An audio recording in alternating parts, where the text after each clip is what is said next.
Messire Isengrin erre dans la forêt. Son ventre gronde. Le pauvre loup n'a pas croqué le moindre sorisseau depuis plusieurs jours. Soudain, surgit Renard, affamé comme lui. « Où allez-vous » lui demande le loup.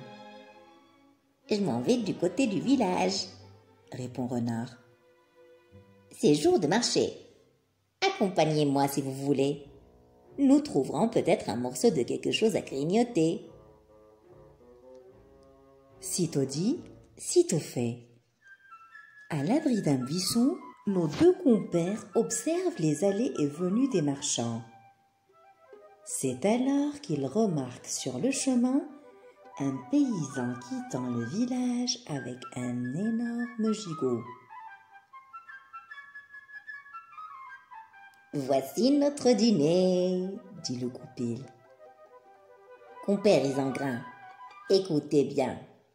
Restez cachés là, et quand ce nigaud posera son gigot, prenez-le et courez jusqu'à votre maison. Plus tard, je vous rejoindrai et nous partagerons. » Sortant de sa cachette, Renard se précipite et se couche au beau milieu de la route. « Corne gidouille !» s'écrie le paysan apercevant l'animal. « Voilà ma chance. Ce goupil m'a l'air à moitié mort. Ah, il bouge encore. Posons ce gigot pour l'attraper plus facilement. Attends un peu. Ça y est, je l'ai. Ventre bleu, il me file entre les doigts. Viens par ici, maudit goupil !» Mais Renard est déjà loin. Isengrin et le gigot aussi. Quand Renard arrive tout essoufflé à la chaumière d'Isengrin, il cogne à la porte. « Ouvrez-moi, compère Isengrin. Ma femme Hermeline et mes 12 enfants sont presque morts de faim. »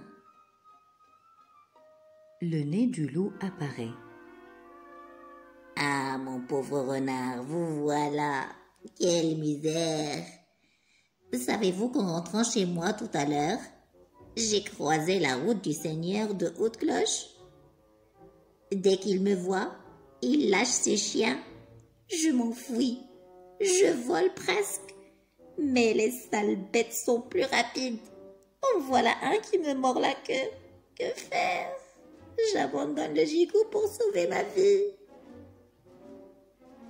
Mais Renard sent l'odeur du gigot et l'aperçoit pendu à la poutre de la chaumière. Le goupil comprend alors qu'il a été roulé par Isengrin. Heureusement, Renard est rusé. « Je vous laisse vous reposer, mon ami. Remettez-vous rapidement. Je viendrai bientôt vous rendre visite. » Et c'est ce qu'il fait. La nuit venue, Renard grimpe sur le toit de la maisonnette et perce un trou dans le chaume. Il se glisse par l'ouverture et décroche le gigot.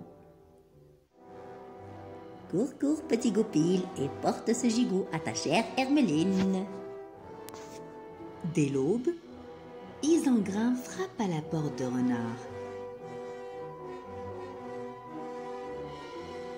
« Gentil goupil, je meurs de faim. Auriez-vous quelque chose pour moi? »« Hélas !» dit le goupil en riant dans sa barbe. « Mon garde-manger est vide. Mais j'ai entendu dire que les caves du seigneur de Haute-Cloche sont pleines à craquer. Et il se trouve que je connais un moyen d'y entrer. » Renard conduit le loup au château et pénètre dans un passage étroit de la muraille. Isengrin le suit, se faufilant avec peine. Enfin, les voilà dans les caves où un festin les attend. Pâté de canard, gâteau de miel, saucisses de volaille, poulet rôti. Isengrin Isengrin se jette sur la nourriture, avalant tout ce qui lui tombe sous la dent. Soudain, un bruit de clé, une lumière et puis des cris.